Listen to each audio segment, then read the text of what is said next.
Okay guys, so good afternoon. Kararating ko lang galing trabaho. So may pinadala sa atin na unit. Manlapat. Manlapat hammer type. Ang ano nito guys, ayaw magkarga ng hangin. Lumulusot yung hangin dito sa sa barrel. So ang alam kong sakit nito yung yung sa firing pin, valvulasuro to. Kaya babaklasin natin to habang nagpapahinga tayo. Samahan niyo ako. Titignan natin kung ano yung sakit nitong airgun na to.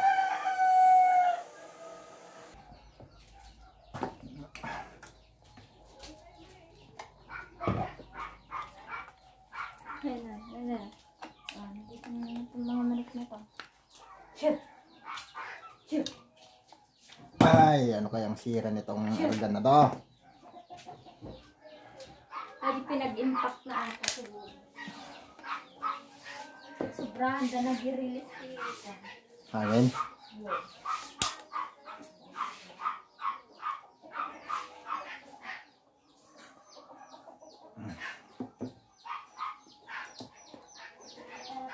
Ito sigurong sira nito. Sabi nga ito. Parang maluwang tong ano niya. Ready pala.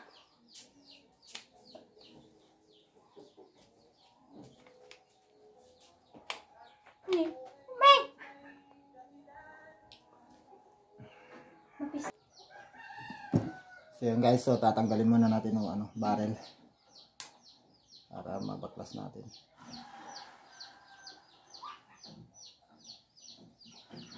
Pag tatanggalin nyo pala yung barrel, tanggalin nyo itong bolt na dito, yung dalawang bolt para mahugot yung barrel.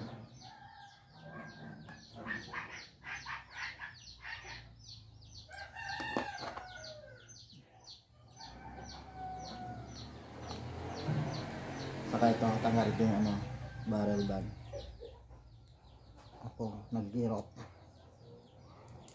nito yung kapsat. Ang higpit naman nitong nito.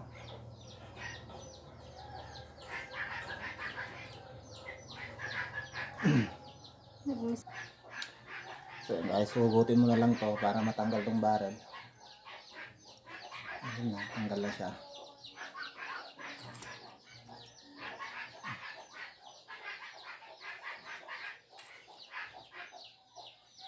Iba yung amoy nito.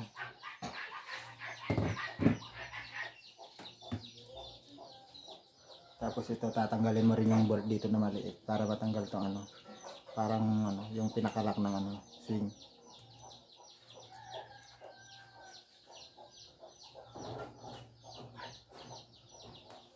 So, tatanggalin na natin to. Hindi naman kailangan may higpit to masyado. Kailangan lang to, tamang higpit lang. Ay, wait lang, may lock pa dito to. Ito, may bolt din na maliit dito. Ayan. Pwede mo na siyang hugutin. So pag kinakarga ng hangin, dumadiretso yung hangin dito. So ibig sabihin, itong firing pin yung valve.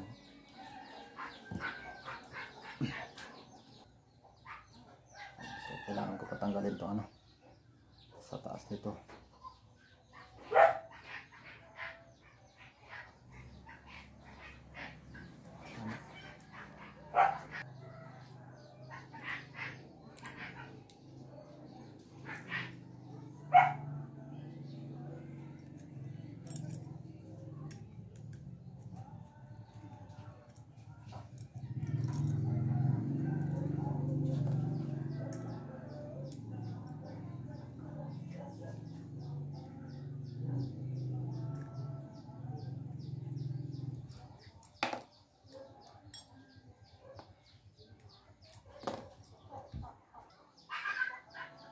Yun, pwede na itong tanggalin.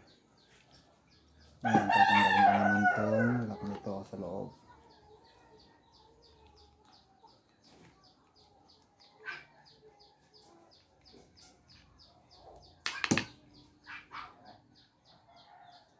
Dito, meron din dito sa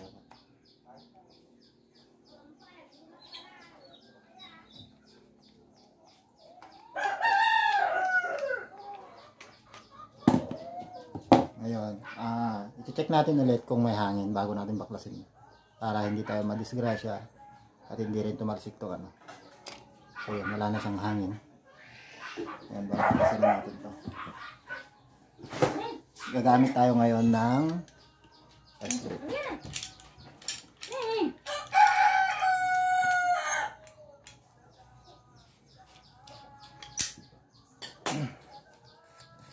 Andito yung bulb niya.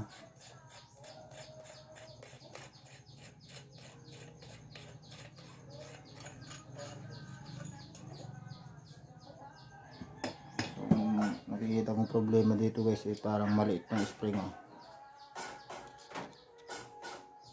Maganda naman yung lapat. Maganda naman siya. Guys pala, bago nyo ibalik, tignan nyo maigi to kung medyo may ano siya, may tama o may parang tawag dito, yung bungi-bungi ba. Sa tingin ko ayos naman, saka ayos naman tong bulb. Acetal pala tong bulb nito. So maganda siya, pang PCP yung bulb. So bago natin ibalik tong ano, tong housing valve, maglagay tayo ng ano, oil dito sa o-ring para ma-sure na ano, madulas ba na papasok. Saka para hindi siya mag-stressan. So yun, parang okay na siya. Hindi lang mag-fix yung spring, yung hindi nga matulak maigi yung valve. Kaya maluwang siya. So ngayon, ibabalik natin at i-try natin karga ng hangin.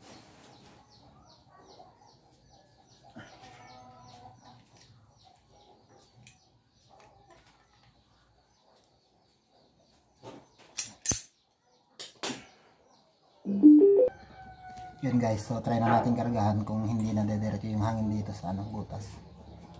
Gamit tayo ng hand pump.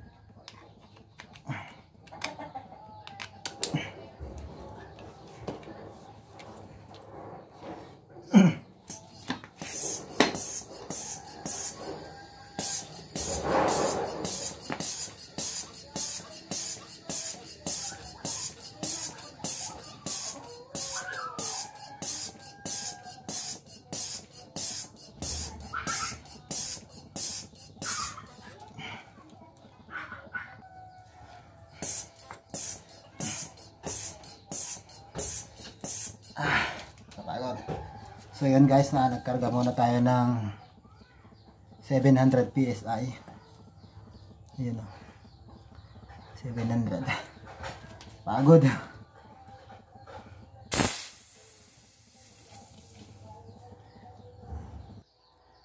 So yun guys, so ilulublob natin sa tubig. Tignan natin kung may bubble na lalabas.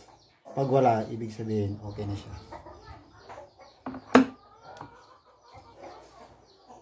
Ayun, parang meron.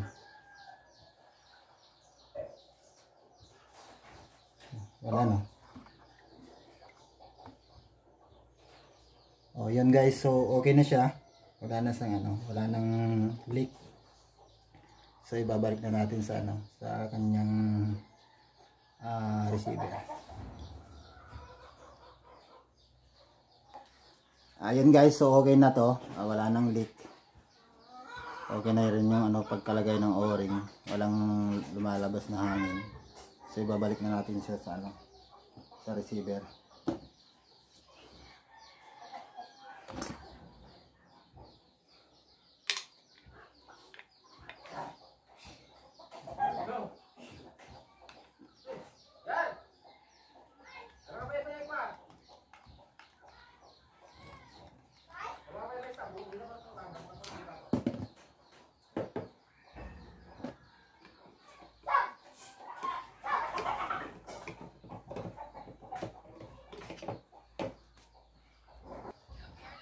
So yun, so next barrel.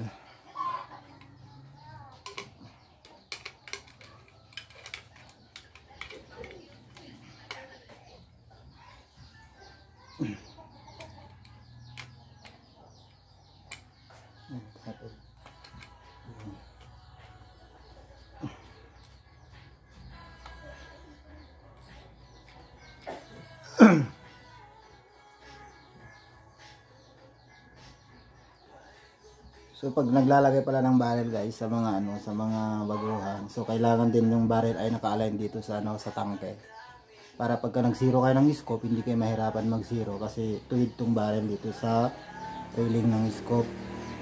Ibig sabihin pagkatabing itong barrel kasi baka maubos na yung reticle mo. Pagka ikot hindi po pa nakuha yung zero. Kaya kailangan tuwid tong barrel. Gitnang gitna dito sa tangke. So yan guys, so ibalik na natin tong swing. Lagyan din natin ng oil to para madulas din siya. Yun. Hindi naman kailangan masyado marami. So yung normal. Yun. So balik na natin to.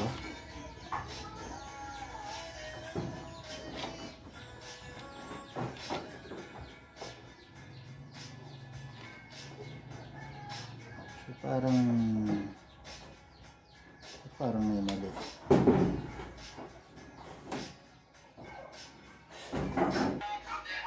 Yun na guys, so babalik na natin itong swing. Yun. Then ibabalik din natin yung lock dito na maliit. May lock dito maliit. Ito, yung bolt niya na maliit. Yun.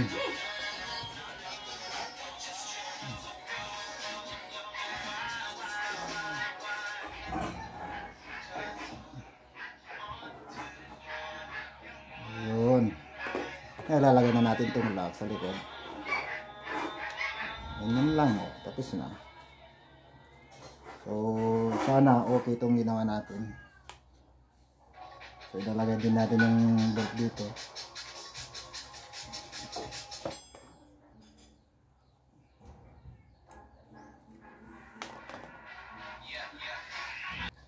So, yan guys. So, lalagay na natin sa bat niya. At itry natin paputukin.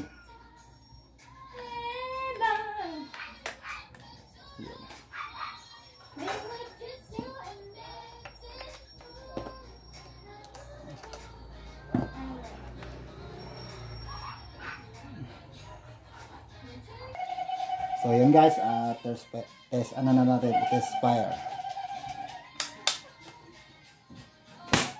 Oh, lakas.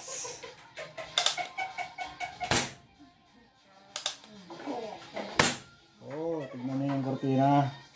Talagang tumatalsik. Okay. Salamat. Salamat sa panonood. Ingat lagi mga idol.